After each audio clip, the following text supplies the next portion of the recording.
홈팀 일본 포메이션은 4-2-3-1이며 다나카는 중원에서 공수 밸런스를 조율하며 템포와 방향을 바꾸는 기점 역할을 수행한다. 하마노는 침투 타이밍과 슈팅 전환이 빠른 자원으로 좌우 측면을 오가며 수비 라인을 흔드는 데 능하다. 미야자와는 이선에서의 움직임과 페널티 박스 진입 타이밍이 탁월해 세컨볼 상황에서 마무리 능력이 확실하다. 전체적으로 패스워크와 볼 소유를 바탕으로 점유율을 압도하는 플레이에 능하며 경기 주도권을 놓치지 않는 팀이다. 원정팀 대만 포메이션은 4-5-1이며 류이자오는 수비적인 임무에 집중하는 일선 자원으로 공격보다는 1차 저지선의 의미가 강하다. 왕주오핑은 미드필드에서 볼 간수와 연결을 시도하지만 좁은 공간에서의 전환 능력은 부족한 편이다. 판신유는 롱패스 전개에 가담하지만 템포 빠른 상대를 상대로는 실수 빈도가 높고 대인 수비에서 약점을 드러낸다. 전체적인 전술 구성은 수비 블록에 무게를 두고 있지만 일본의 빠른 템포와 넓은 폭 전개에 대응할 조직력이 부족한 구조다.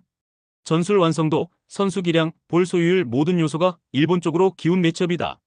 대만은 라인을 내리고 수비 블록을 구성하겠지만 일본의 템포 전환과 압박 회피 패턴을 제어하기엔 한계가 뚜렷하다.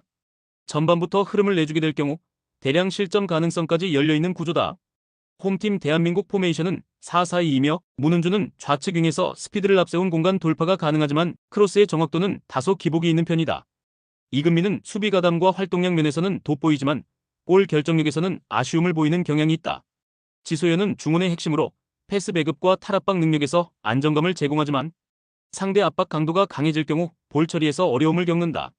한국은 수비 전환 속도는 빠르지만 제공권 싸움에서는 약점을 드러내며 특히 높이 싸움에서 연속된 실점 가능성이 존재한다.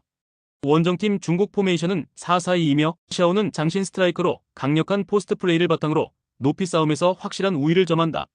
왕성은 좌측 측면 돌파와 크로스에 강점을 보이며 상황에 따라 중앙으로 침투해 직접 슈팅을 시도하기도 한다. 왕예네는 수비와 공격 사이의 연결고리로서 롱볼 전개와 중거리 슈팅에 능하며 흐름이 막힐 때 전환점을 만들어주는 자원이다. 전체적으로 측면 돌파와 높은 타점 공략에 집중하는 구조이며 박산에서의 세컨볼 처리 능력도 상당히 위협적이다. 전술적인 포인트보다 공중전 집중력이 흐름을 좌우할 경기다. 중국은 높이와 세트피스에서 확실한 우위를 점하고 있으며 박스 안결정력 또한 뚜렷하다.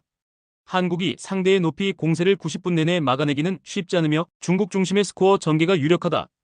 홈팀 릴 레스트롬 포메이션은 4-3-3이며 최전방에서는 올센이 다양한 침투 루트를 가져가지만 마무리 세밀도는 들쑥날쑥한 흐름이다. 키톨라노는 볼 소유와 전환 지점에서 적극적인 참여를 보이지만 수비 가담 시 위치 선정이 불안정한 단점도 함께 노출된다. 크리가드는 좌우를 오가며 활동 반경을 넓혀가고 있으나 유효 크로스 비율은 아직 낮은 편이다. 전체적으로 중원 압박은 견고하나 결정적인 찬스 창출이 어렵고 박스 안에서의 마무리는 늘 아쉬움을 남기고 있다. 원정팀 크리스티안순 포메이션은 4-3-3이며 시베르센이 박스 바깥에서 슈팅을 시도하지만 정확도와 파워는 제한적인 수준이다. 투페크 치치는 침투 타이밍은 좋지만 볼을 오래 소유하지 못하고 이탈되는 장면이 자주 관측된다. 세르베르그는 중원에서 볼 배급을 시도하지만 전개 속도가 늦어 전방과의 간격이 벌어지는 현상이 반복된다. 특히 수비 전환 과정에서 전체 라인이 느리게 반응하면서 후방 공간이 열리는 일이 잦지만 릴 레스트롬의 마무리가 날카롭지 않아 어느 정도 상쇄된다. 이 경기는 누가 주도하느냐보다 누가 결정적인 찬스를 놓치느냐가 중요한 싸움이다. 릴 레스트롬의 점유형 전개와 크리스티안순의 저강도 역습은 모두 박스 앞에서 맥이 끊기는 양상을 반복하고 있다.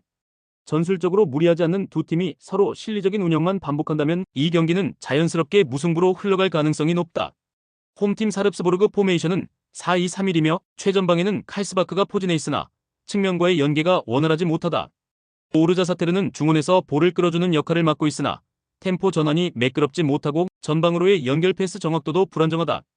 카르스텐센은 적극적인 오버래핑을 시도하나 복귀 타이밍이 느려 뒷공간이 자주 노출되고 있으며 이로 인해 측면 수비 부담이 커지고 있다.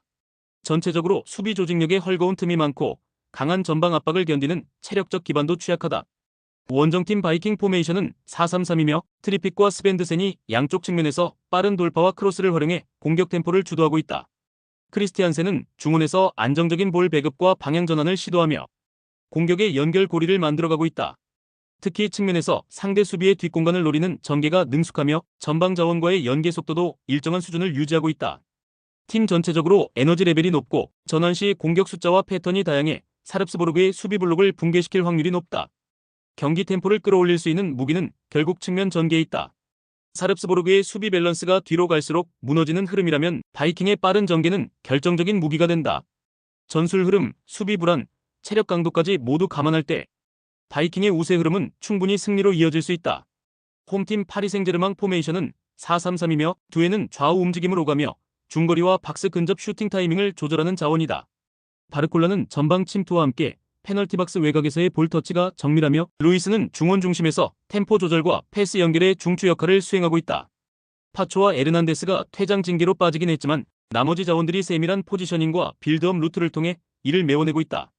경기 도중 끊임없이 만들어지는 삼각 트라이앵글 포지셔닝은 볼 소유자의 패스 옵션을 늘려주며 볼 점유율을 고정적으로 가져가는 데 큰 기여를 하고 있다.